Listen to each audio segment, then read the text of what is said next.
Yeah. Okay. Well, welcome back to Empire State of Sports, everyone. Pretty, action-packed week, few weeks here in New York sports.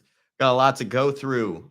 Yankees, Mets, Rangers, Giants, Jets. I think everyone knows how it goes by now. My name is Landon Popovic. I'm a junior here at Iona. I've loved my time at WIUR. I've loved everything about hosting my own show, but let's get into the content because that's what you guys are here for.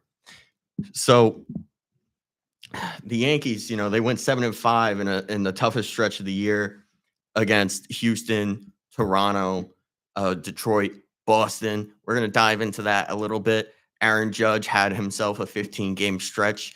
In those 12 games, a lot of questions about if Judge is able to perform in the big game. And I think that silenced the doubters a little bit. Gonna dive into that. The Mets obviously have lost out on the division, and now their only hopes of making the playoffs happen to be the wild card. Gonna go over that. Definitely not what Mets fans expected. Some huge news in hockey. The Rangers named their 29th captain, JT Miller, on September 16th, yesterday.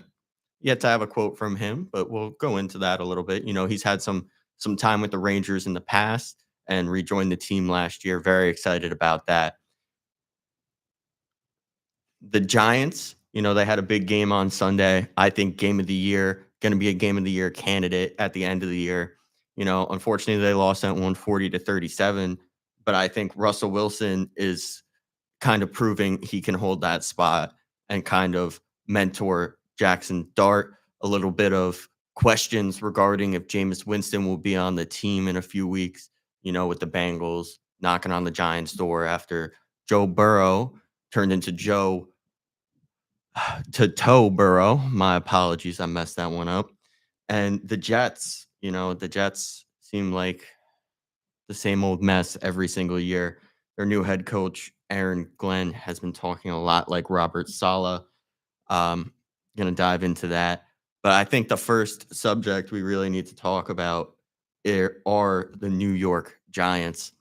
So everyone knows I'm a huge New York Giant fan. I really loved the draft pick of Jackson Dart. I spoke about it last year. I spoke about how I think if the Giants had went the route of drafting Shador Sanders, it would have been a huge mistake. And I think the rest of the league saw that too. And that's what resulted in him, dropping down to that last round and eventually ending up with the Browns. You had some teams knocking on his door, like the Baltimore Ravens apparently wanted to draft him, but Shador was unwilling to sit behind Lamar Jackson.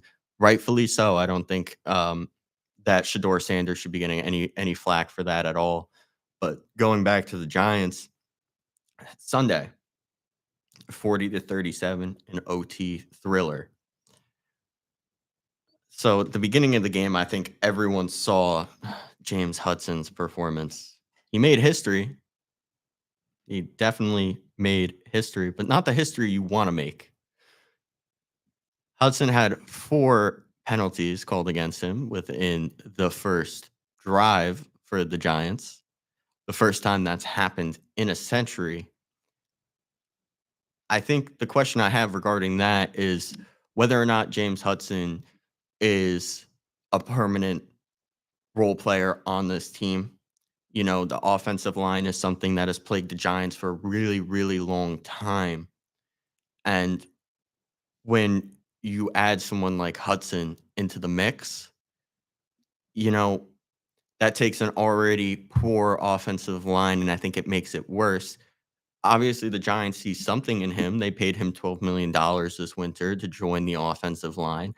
And I think Giants fans were mostly reacted positively towards that move. And I think I was one of them because, I saw the Giants finally putting an effort forward in order to, bolster the offensive line, start saying, hey, Dart's our guy. Let's start building up that line so that Dart has protection once we do decide to start him.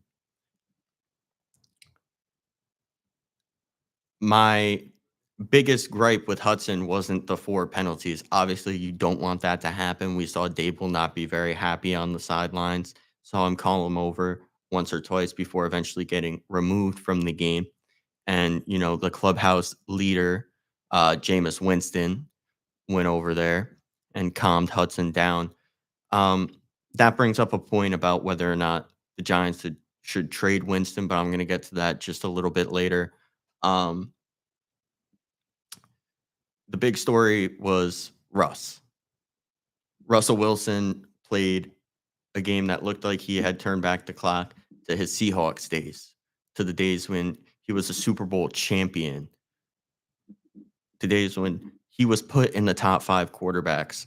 I had a conversation the other day on whether or not Russell Wilson will make the Hall of Fame. And I think the consensus on everyone in the room was no. But now, after that performance, it made me look back a little bit. It made me look at Russ's career as a whole. And I think him coming to New York, coming to the Giants, wasn't an easy decision. Obviously, Russell Wilson wants to compete. He wants to make the playoffs. He wants to try and win a second Super Bowl ring and bolster those Hall of Fame odds.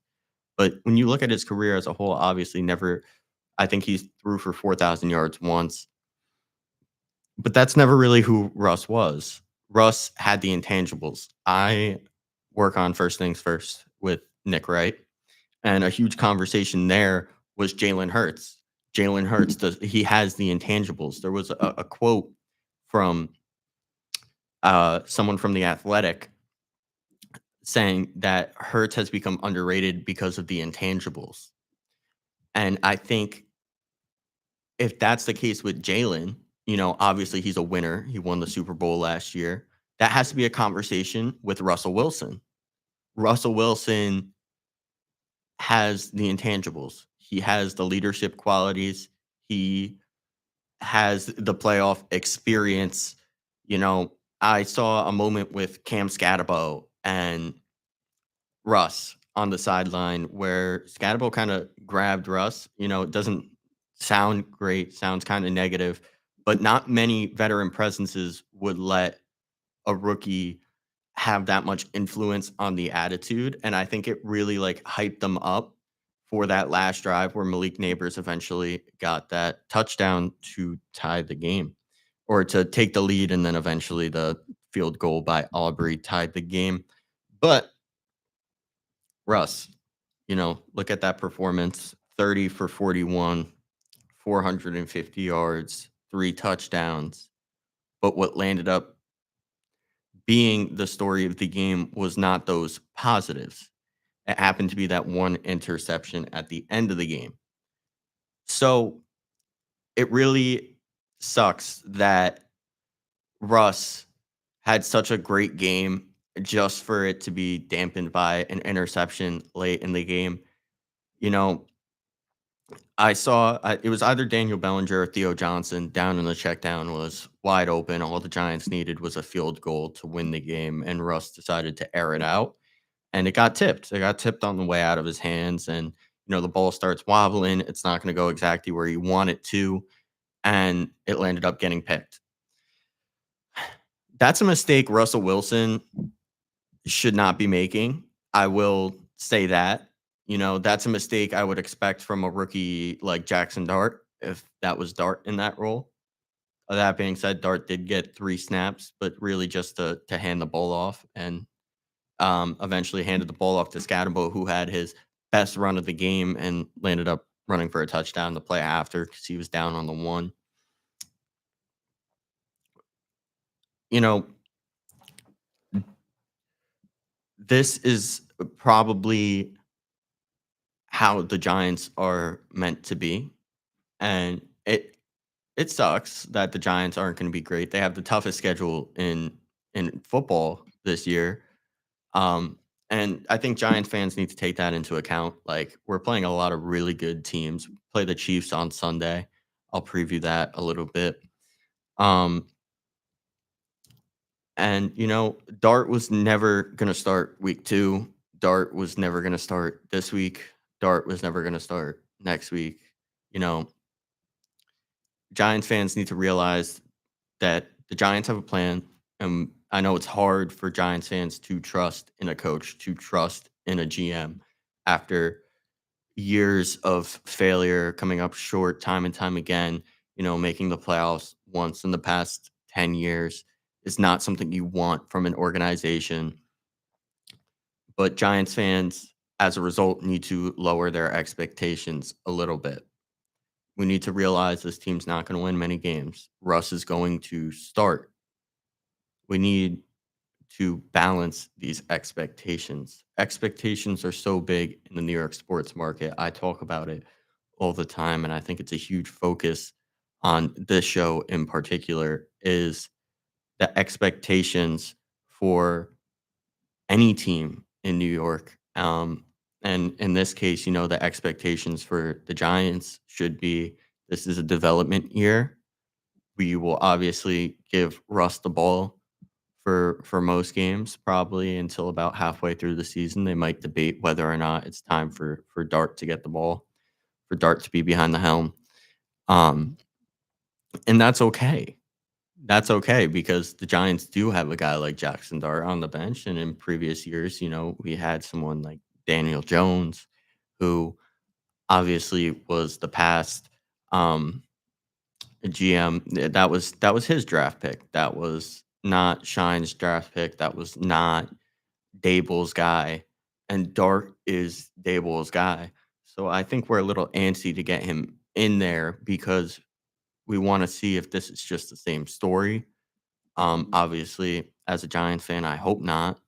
I hope this isn't another case of another guy who can't perform in New York.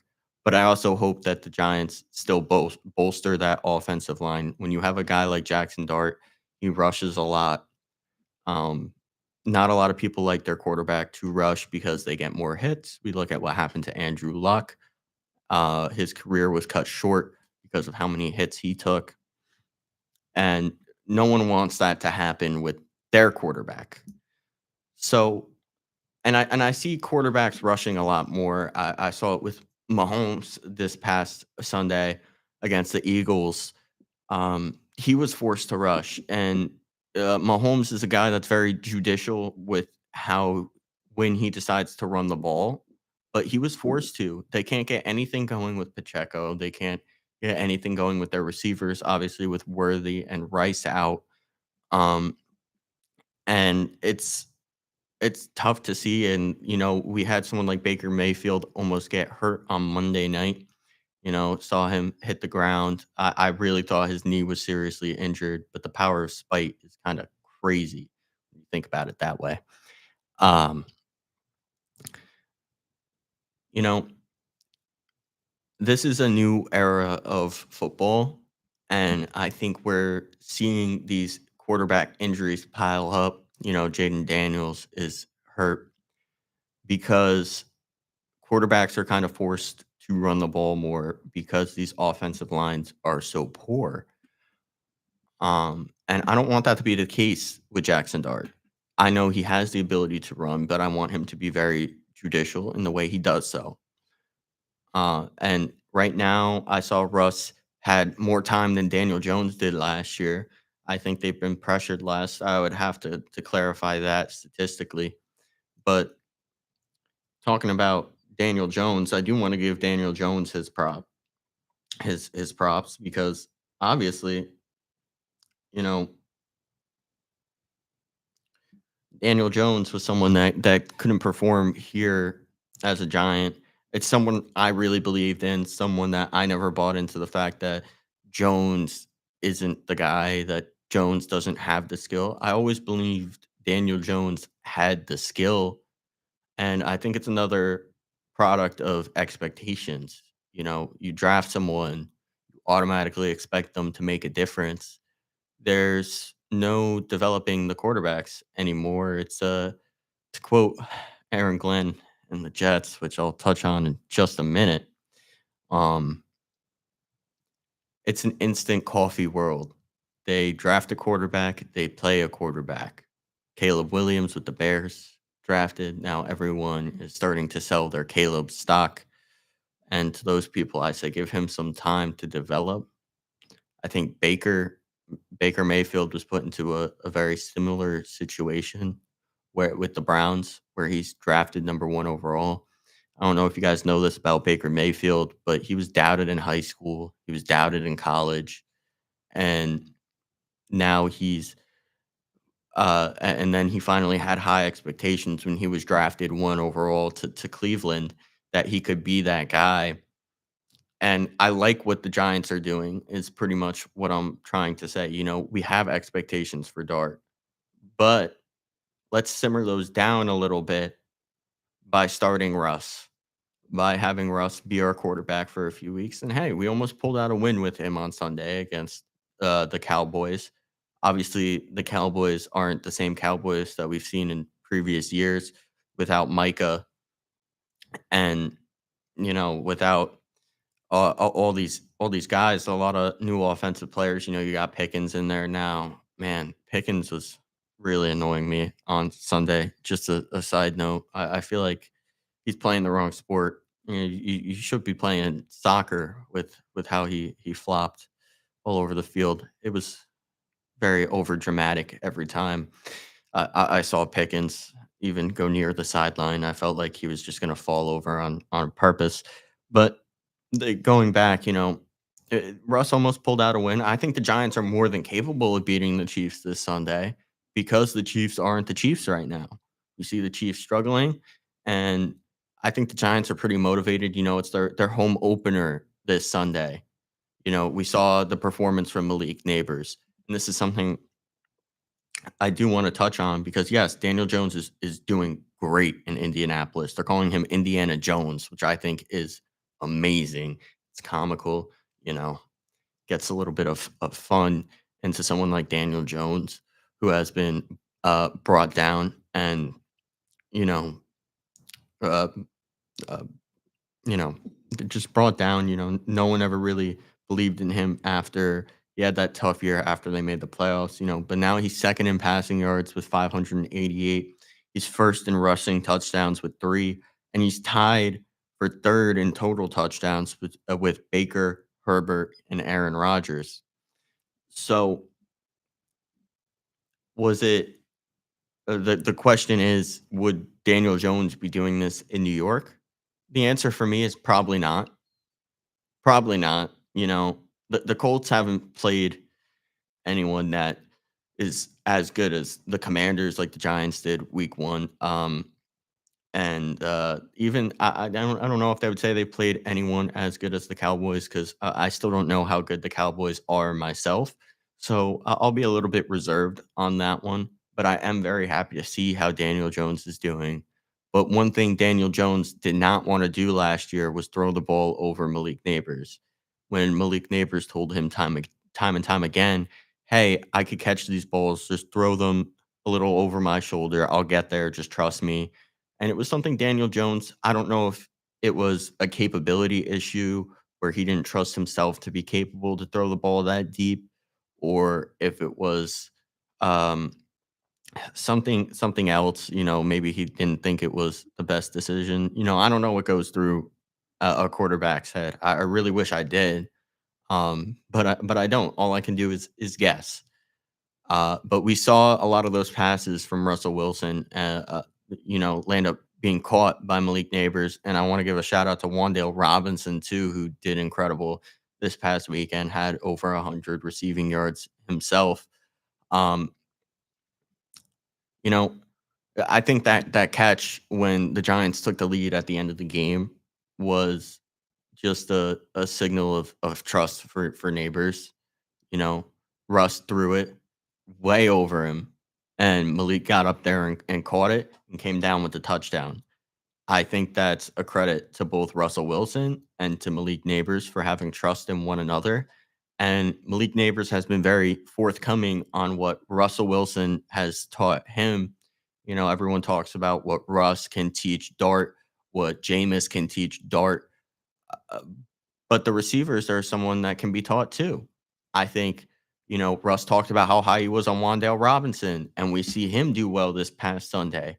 I think if you put a little bit of belief into these players, it could go a really long way. And if you listen to the players and what their expectations are, It can't just be what the quarterback's expectations are. You need to be a leader. You need to talk with your team. And I think Russ is instilling that. And it's something the Giants were missing in previous years.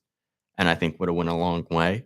Who knows if Saquon Barkley would have ever left with better leadership. But this upcoming Sunday, I mentioned it. The Giants play the Chiefs on Sunday Night Football. It is the Giants' home opener. Going to be very interesting for me to see how this team now, who I think kind of found their rhythm, found their communication, plays against a team like the Chiefs. Obviously, the Chiefs are missing a lot of players. They do not have Rasheed Rice. They do not have Xavier Worthy, but they are still the Chiefs, and I think if the Giants can beat the Chiefs this Sunday, I do think it can be a turning point in this season for a young team that I think just needs a little bit of confidence. I think the Cowboys win would have put a lot of confidence into the Giants had they won that game, but obviously they didn't. So now you got to move forward and see, okay, how can we boost the morale of this young team? How can we make the expectations of management, of coaching, come through to the players?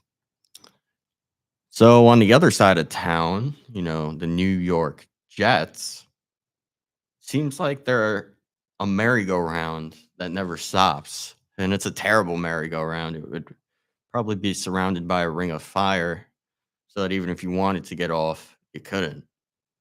Um, Jets head coach Aaron Glenn has sounded a lot like Robert Sala. I mentioned it earlier. I'm going to start off with this quote because this one, uh, I don't even know what to think of it. Apparently, I didn't have the guys ready to play. It's not okay to lose like that. So you're telling me as a first year head coach, you're not seasoned, you're not someone that has a reputation, and you're going out there in a press conference openly saying, "Hey, I didn't prepare my guys." You're not disagreeing with it. The quote is, "I didn't have the guys apparently I didn't have the guys ready to play. It's not okay to lose like that." So you're openly admitting you didn't have your team ready to play. Your bare minimum as a coach is you have your team ready to play every single Sunday. Whether it's great football, whether it's bad football, you have to do the best you can with the roster you are given. And Aaron Glenn openly admitted to not doing that. So that's very disappointing as a Jets fan. And that sounded eerily similar to former head coach Robert Sala, who said pretty much the same thing. And this is another one. I mentioned the instant coffee reference just a few minutes ago. I wish it was instant coffee, but it's not. These things take time.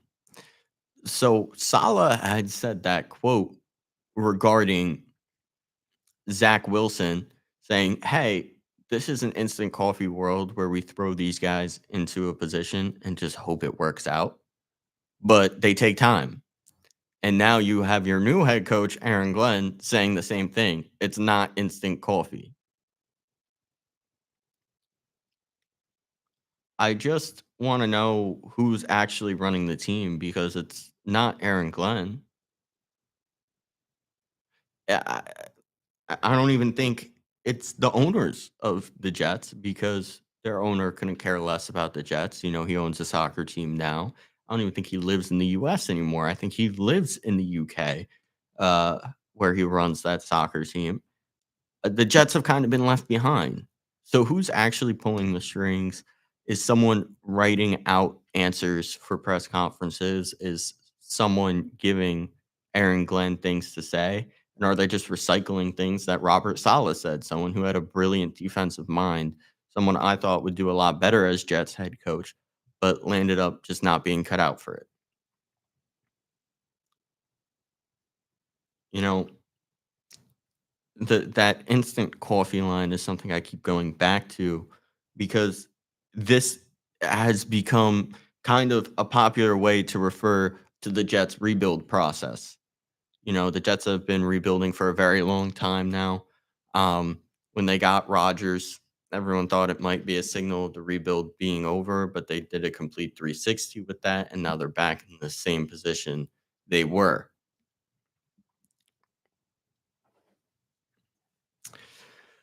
It's just, all fans want to see, and I think the Jets have the bare minimum expectations out of any fans, and it sucks that those can't even be met. Um, you know, I think as a Jets fan, the question I would be asking myself would be, why did they hire Glenn in the first place? You already experimented with a first year head coach in Robert Sala prior. It didn't work out. Isn't that kind of a signal to you to kind of look back and question, okay, what did we do wrong? Maybe Robert Sala wasn't the guy. You brought in a seasoned quarterback and Aaron Rodgers, but you match that up with a first year head coach who's trying to prove himself. Obviously, things were not going to work out.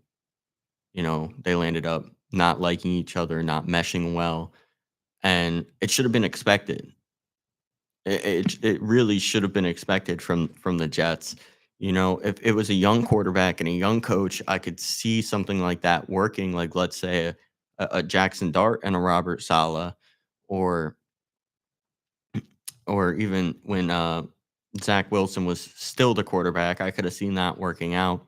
But when they got Aaron Rodgers, I think that was kind of a signal of that was the perfect time to change head coaches, because obviously Salah, he his time with the Jets won't be remembered well, and I think that's a shame because I think he did the best with what he was given, but when you have someone like Rodgers who's completely different in what he thinks compared to Salah, it was never going to work out in the way that the Jets thought.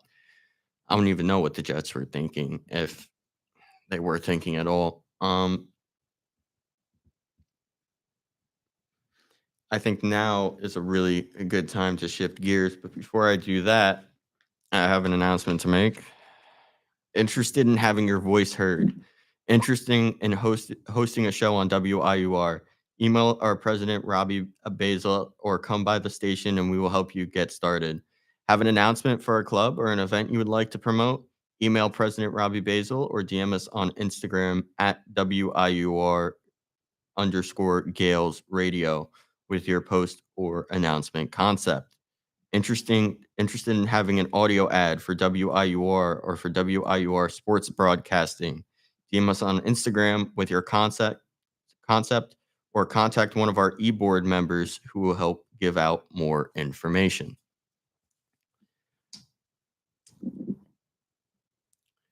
All right. So shifting gears a little bit, I want to talk about the New York Mets. Try and do this without laughing because I think I really want to laugh as someone who was, you know, had to hear a lot of flack from Mets fans when they got Juan Soto, and all I have to say is I told you so. I told you so. I told you last year after the Mets offseason was over, they did not do enough. They left spare parts on a team with a Ferrari. You brought in the Ferrari and Juan Soto, but you still had spare parts for that Ferrari. So it keeps breaking down. You know, the Mets were expected to win the NL East. I don't care what your opinion is when you have a payroll that high, a payroll approaching $400 million, the highest payroll in all of baseball, or second highest behind the Dodgers. I think they're neck and neck. Um, the expectations have to be high. Mets fans have dealt with the Wilpons for a really long time. Our expectations were always low because the Wilpons were never invested fully in the Mets. Um, and when Steve Cohen came in, they were like, "Oh, we finally have someone. This could be our Steinbrenner. This could be the guy that actually cares about what goes on with our organization." Maybe he will actually better it. And I will give Steve Cohen credit. He's building up that area around City Field and Flushing. He's investing it into the area, which I think is great. I think it'll bring more fans to the stadium, which is something the Mets had struggled in, you know, and now they had a season high in attendance, but season ticket holders were caught with a little bit of surprise when um, when they got the pricing for next year's season tickets, 2026, that they had went up almost double what they were this year. Uh, so I think I want to ask Mets fans, was Juan Soto worth it now?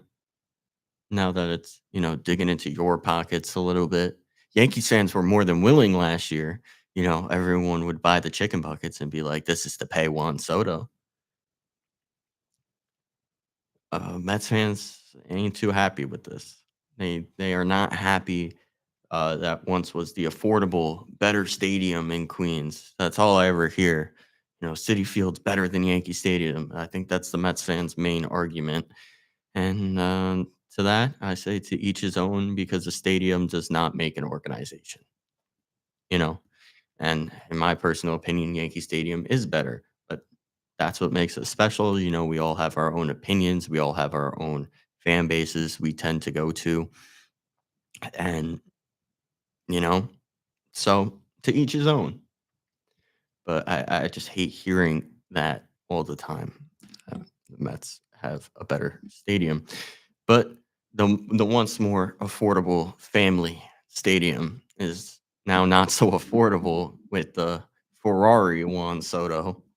Um, and everyone, is wondering what the Mets' best path is to make the playoffs now.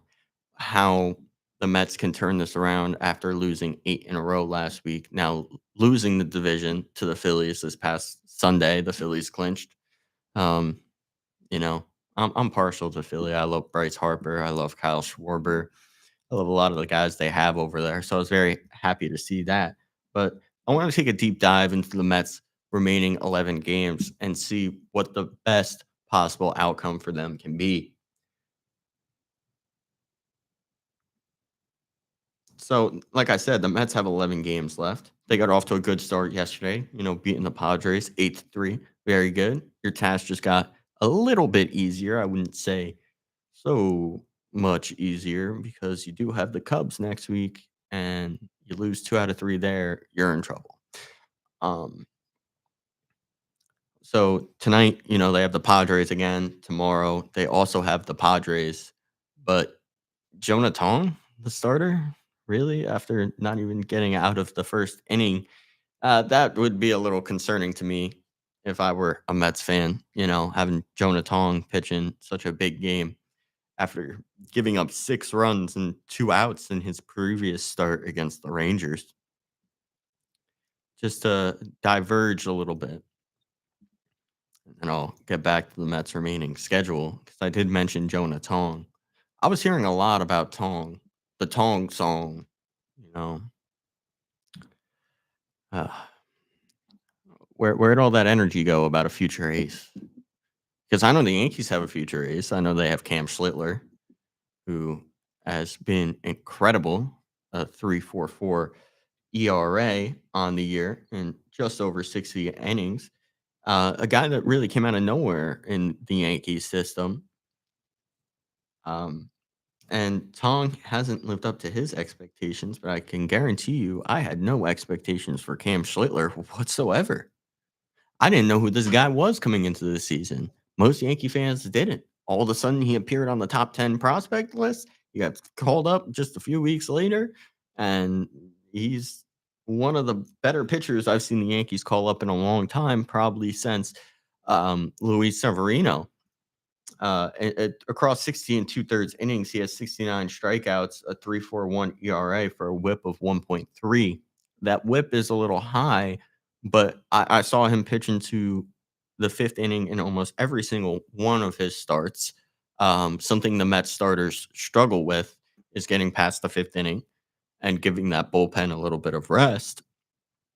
And I mentioned it back at the deadline. I don't think the Mets did enough to bolster that bullpen because of how taxed it would be because of a starter like Clay Holmes, who, yet again, I called it, um, wasn't going to give the Mets the length that they were looking for and has now taxed that bullpen time and time again to the point where they have no gas left in the tank. And when they go in there, it's almost a guaranteed blown game. But going back you know, after I, went on my little bit of a tangent because I have my own narratives. I want to build a narrative that Cam Schlittler is better than any pitcher in the Mets system. Um, but going back to their schedule, you know, two more against the Padres. I'd say you have to take one out of two of those. I'd say would be pretty safe. I don't think you need to take the other two. I do think Friday or tomorrow will be a loss. Um, Tonight, I think they got a chance. Uh, get that series over with, win it, take two out of three. I thought that's all they had to do. The Nationals, I think it would be really, really nice for a sweep, but obviously sweeps are statistically really hard to do.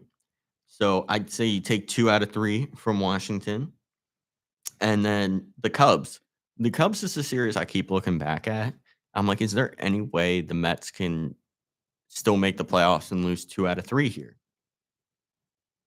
I don't think so. I think the Mets need to take two out of three from the Cubs as well. And then you got the Marlins for your final series of the season. And I think all you got to do is take two of those as well. So that would bring the record to 7-4 in their last 11. One out of two from the Padres, two out of three from the Nats, two out of three from the Cubs, which I mentioned will be very tough to do as the Cubs are one of the better teams in baseball. They score a lot of runs. And I think that matchup against a weak pitching staff from the Mets will be very interesting to see how that plays out. And two out of three from the Marlins. So I think the Mets can definitely do this, but we did just see the Mets lose eight in a row. And if they're still in that sort of funk, I don't see a world where the Mets maintain their playoff position. I listened to Kevin Wiles yesterday at the studio talking about his Diamondbacks making the playoffs, and they're right behind the Mets. They're 1.5 games back, two on the loss column. Obviously, no head-to-head matchups left like last year, where it was down to the final game from the Mets and the Diamondbacks. Um, you know, the Mets did not expect this. You could try and cope all you want, but I'm gonna have some fun here. I'm gonna have some fun. My question to Mets fans is this season a disappointment? And I think a lot of them have come to me and say, this is a transition year. Um, I don't think that it's fair to judge the Mets quite yet until we see what they do in the playoffs. To that, I say fair. Let's see what the Mets have to do in the playoffs. That I'm like, okay, we could we could reconvene in like the first week after October, because that's when the Mets will be on the couch. Um, but yeah, when I talk to them, the story, the narrative, the expectations seem to change overnight. When they got Juan Soto, all I heard from Mets fans was how the Yankees are the little brother and the Mets are the big brother, and now it kind of did a little swap again. Things are back. Things are back. We are back. Just want to mention how grateful I am to be back in the studio as well, but not what I was talking about, but the Yankees are back. They're the big brother again. The Mets had the title for what, 2 months? The Yankees, I think, were in a much more dire situation coming into the season. Losing out on a generational talent like Juan Soto. People question how Aaron Judge would be able to play, how um, how the Yankees would really perform without Juan Soto protecting Judge in the lineup. And to that, I say, look at his 62 home run year, and you would have been able to tell right away he will be just fine. He had no protection in that lineup the year he hit 62 home runs. Jahmai Jones. Jahmai Jones? God. I still remember that. Anyway, but like I was saying, the Yankees had a much more dire situation losing out on Juan Soto. Then on top of that, they had injuries from Luis Heel, from Garrett Cole, your ace, who we thought we would be able to see Garrett Cole and Max Fried be a two-man dynamic there, having 2 aces at the start. That was never going to be the case, unfortunately, because baseball had different plans and Garrett Cole was out for the season. But the Yankees still have a better rotation than the Mets. And I forgot to mention the midseason injury from Clark Schmidt didn't help anything. The Yankees have been battered with injuries time and time again, but are still in a better situation than the Mets. There is the Yankees' expectation, and there is the Mets' expectation. I think they're vastly different. I think Mets fans learned that it will always be this way. The Yankees will always be expected to win the World Series, and the Mets can coast by just being happy by making the playoffs and getting first rounded. I can't be happy with that. If that were to happen to the Yankees, I would be probably mute for the next week. But that brings me to, I think, my favorite topic. Um, well, it's very, very sad news to me that it seems like a majority of baseball writers aren't going to like this news. It's going to be very, very sad for them. Aaron Judge is your MVP. There it is. Any baseball writer, I doubt there's any one of them listening right now, cry about it. Really cry about it. Because you look at the head-to-head stats, which I'll get into in a second, it's very clear. But I think what bothers me the most about this situation with Judge and Cal Raleigh of the Mariners is it reminds me a lot of what happened between Judge and Altuve in 2017, where Judge should be a 3-time MVP, and if he were to get robbed this year, should be a 4-time MVP. Um, and I don't want to see Judge get that MVP award taken away from him. Um, it just baffles me that the stat that Judge lost the MVP because of in batting average, Jose Altuve had like a 30-point higher batting average, but was worse than everything else. Um, Landed up winning the MVP over Aaron Judge, who dwarfed him in every other offensive category. And it's the opposite here. Judge is a much better average hitter. And I think the only thing Riley has on him is 8 home runs, 8, couple RBIs. I just want to ask how. How can you look at the head to head and choose Cal Raleigh? So I'm going to let the listener be the decision maker here. Let you be the judge.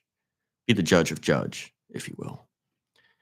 So I'm going to say player A versus player B because I think if I were to ask most people, say a sample of 10, 9 out of 10 would say player A.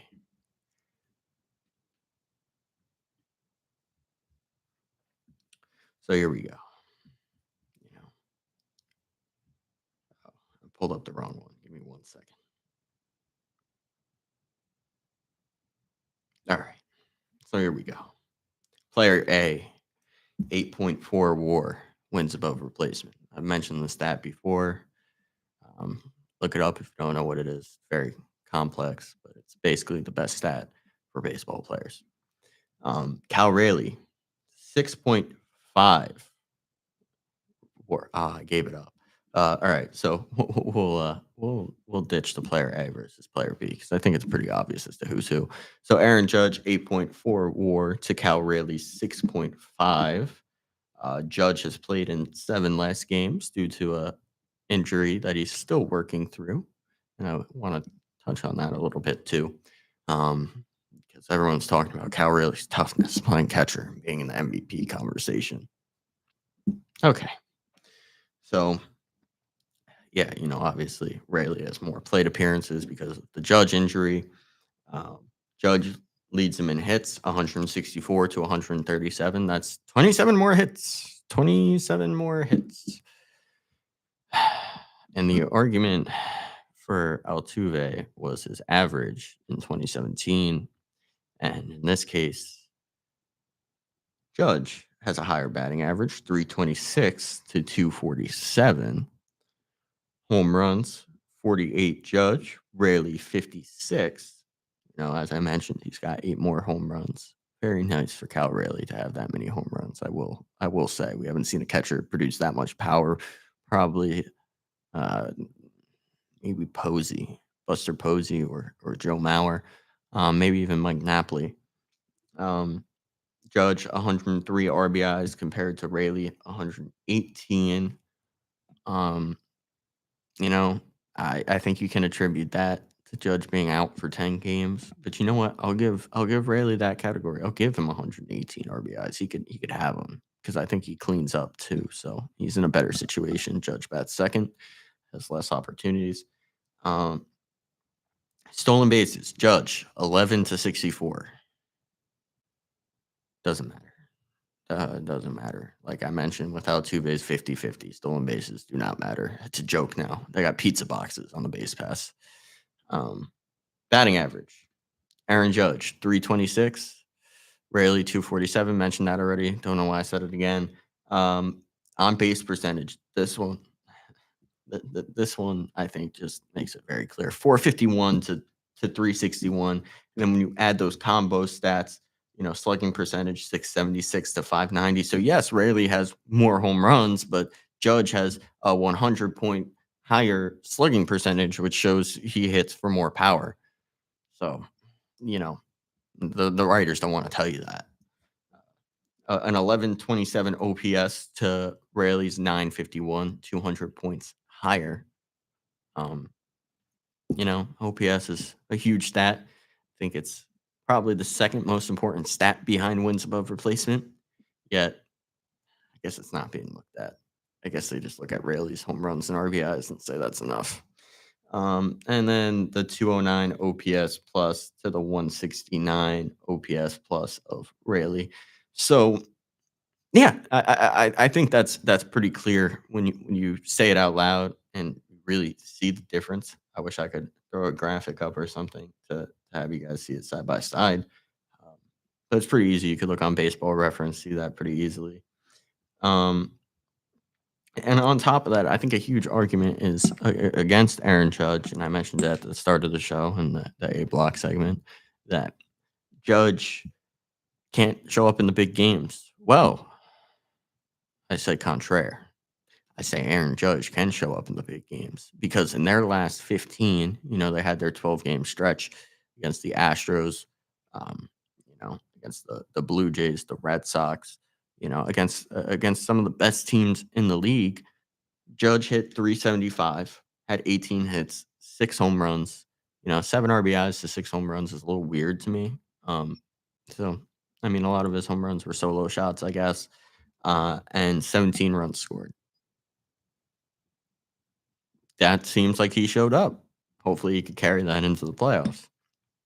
But now, another huge argument is toughness.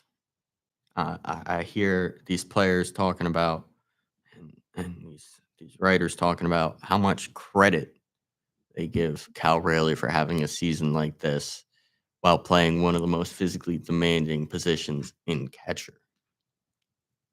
Judge is playing through a partially torn UCL. So cry about your position that you play. Really. It shouldn't even be an argument when you look at what Judge is playing through. Judge can barely throw the ball. Judge probably throws the ball better than most people still with that injury. But no one's talking about it anymore.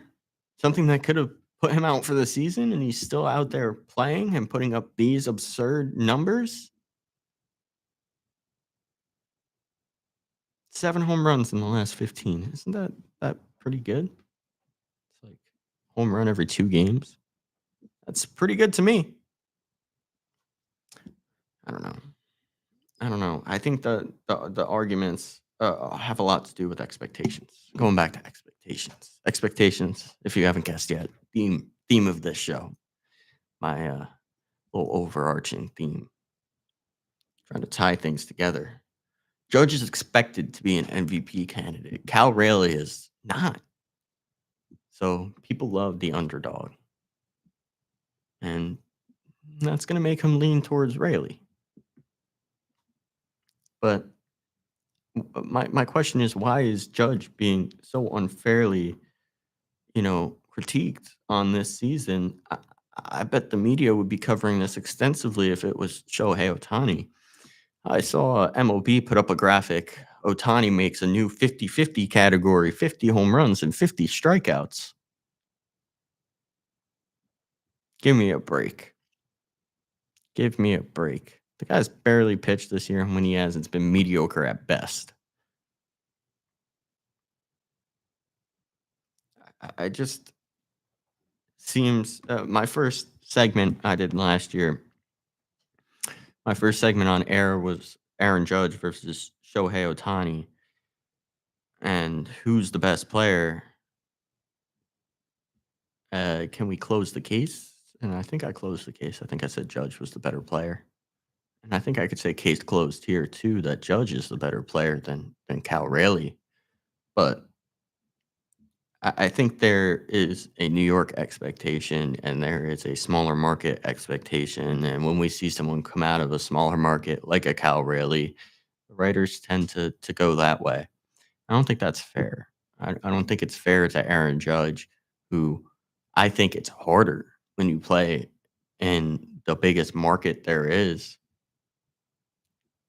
to play this well when expectations are so high. But it seems like the media thinks the opposite. It's unfortunate. I just I'm a huge narrative guy, and I truly don't understand the narrative on this one. I think I broke it down a little bit there. That it's a little bit of a small market bias, which you don't hear said often. You normally hear big market bias, but in this case, I think it could be the opposite. I think the roles are reversed. Um, you know, the whole question was how will Aaron Judge play without Juan Soto, as I mentioned earlier, and I told everyone he was going to be the same superstar, and now everyone's acting like the expectations weren't lower for Judge, and that they should somehow be higher than his numbers now, and I don't understand that one. But I want to go back to that narrative. I think I do understand the narrative, and it's an anti-Yankee one. All right. So I do want to cover probably one last thing here before I wrap things up. The Rangers have named JT Miller their captain. I touched on it a little earlier. Let me read off a quote that GM Chris Drury had to say. Since his arrival last season, JT immediately became a leader for our group and exemplifies how we want to conduct ourselves both on and off the ice. I think this was a huge thing that was missing with the Jacob Truba um, naming of captain. I don't think they really accounted for the off ice attitudes. Uh, Igor Shosturkin was not a fan of it. He refused to sign a contract extension until Jacob Trudeau was gone, and it completely derailed the Rangers' season. And I think this naming of captain is a really good one. I'm happy for JT. I can't wait for what he has to say. I'm assuming he has an introductory press conference coming up for that naming of captain. Miller played with the team from 2012 to 2018 and came back last season with that midseason trade. I'm very happy to see a familiar face at captain. All right. So, wrapping things up, expectations. I think a lot of what is going on in New York sports has to do with expectations. Judge is expected to do better than everyone. So, the MVP race is closer than it should be. Giants fans expect Jackson Dart to start right away. So the expectations feel worse for the Giants that Russell Wilson is starting. The Jets. I'm sorry, Jets fans. Your expectations are always low. That pretty much matches up. But when Jets fans get disappointed, it has to be pretty bad because I think they're pretty much numb to all disappointment at this point. And expectations for JT Miller as captain. I think only time will tell how JT Miller will do as captain of the Rangers. And I think only time will tell if Judge is truly the MVP, if he could truly show up in big games. I think only time will tell how Giants fans will perceive this season. I think only time will tell if this ever going around merry-go-round nightmare for the Jets will come to an end and Jets can finally have some high expectations. Only time will tell. And I can't wait to break that down with all of you. This is Landon Popovic from WIUR. Thank you for tuning in.